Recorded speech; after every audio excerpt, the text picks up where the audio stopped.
સમાજનો ભાઈ કે બહેનો એ માટીના કામ સાથે વણાયેલો હોય, લુહાર સમાજનો હોય તો લોઢા સાથે વણાયેલો હોય,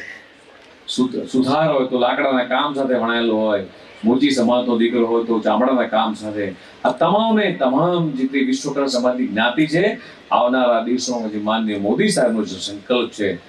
આત્મનિર્ભર ભારત બનાવવાનો, સ્વદેશી વસ્તુ વાપરવાનો, આજે જ્યાં ગરબાનું આયોજન કર્યું છે, હું પ્રમુખ શ્રી યતીનબેન અને તમામ ટીમને કહીશ કે જેટલા પણ યુવક યુવતીઓ અહીંયા આવ્યા છે એવી ચોક્કસ એ માતાજી બ્રહ્માણી માતાના આવી પ્રતિજ્ઞા લઈને જાય જ્યારે અંબા માતાની આરતી થાય ત્યારે કે હું દર વર્ષે એક સ્વદેશી વસ્તુ તો અપનાવીશ પણ વિદેશની કોઈ વસ્તુ હું ક્યારેય એનું ગ્રહણ નહીં કરું. જેટલી જરૂર પૂરતી ખપ છે એટલી જ વસ્તુને હું તમામે તમામ મારા ઘરની અંદર જીવન જરૂર તમામે તમામ વસ્તુઓ હું સ્વદેશી વસ્તુઓનો હું ઉપયોગ કરીશ એવા પ્રણ લઈ અને આપણે બધા સૌ છૂટા પડીએ.